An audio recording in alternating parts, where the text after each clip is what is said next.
Qantas Bioscience has been creating antibody test kits for malaria. Now they're making test kits for COVID-19. If you have antibodies that have reacted to that virus, those antibodies will stick to that protein. We can then detect whether antibodies are stuck to that protein or not and give someone a result of you have antibodies, you've been exposed to the virus. Qantas wants people to know if they have the coronavirus because they say it's critical in getting the economy up and going again, letting people know that they can go out and be safe, to be close to other people or without getting themselves sick or somebody else sick. Brown says Qantas is working hard on creating antibody test kits because they get inquiries from all over the world. Boxes like this one will be sent to labs all over the nation to test for the coronavirus. Each box can test up to 90 samples. The antibody test kits can also detect if an asymptomatic person had the virus, which can help people who weren't aware they had the virus know they can most likely go back into the world without getting sick. Although it's harder to get sick after developing antibodies, Baumgartner says, we have to let research and science catch up before we can definitively say, you have an antibody, you are immune. Antibodies or not, the test kit can show in 2 hours if you had the coronavirus, giving answers to those wondering if they had it. Do I have even weight on both of my seat bones? They are quiet and focused. These veterans are riding horses as part of Utah State Veteran Adaptive Riding Program. They'll serve the entire Intermountain West. We are embracing the value of the horse-human partnership, and that value brings therapeutic benefit for veterans who participate. USU received a $156,000 grant to serve 56 veterans in the region with post-traumatic stress, brain injuries, and other conditions. Here in the Equine Education Center, veterans teach other veterans how to ride horses, with the hope that the experience can help them socially.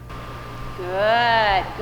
Smith says it's easy for veterans to become isolated, and the riding program lets them interact with other veterans and be with the horse that doesn't judge them. People are very kind and they say thank you for your service, which is great.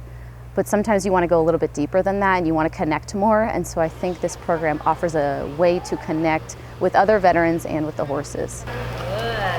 Good. So when we change direction... Once these veterans learn to ride a horse, they'll mentor others who join the program.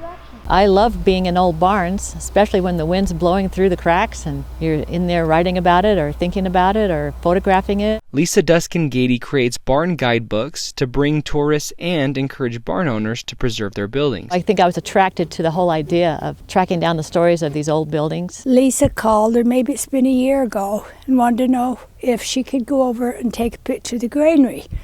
I thought, who'd want a picture of that? So I thought, well, gee, maybe there is something to this granary. With Dixie's help, Duskin-Gady raised money on Facebook and got a plan from the State Preservation Office to save the granary.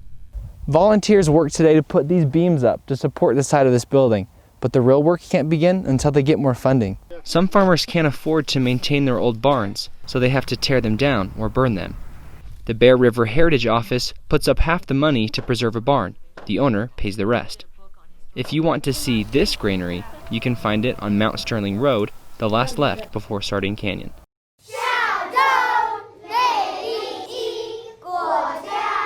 These students spend half of their school day learning, speaking, and writing in Chinese. My expectation, I feel they have to speak all Chinese in my room. Tsai says speaking Chinese is hard for students at first, but after a month, now I feel like 90% they can speak Chinese. Students spend about an hour a day just learning Chinese, words like mi bao for bread and chocolate for chocolate. But they also learn other subjects like science and math in Chinese.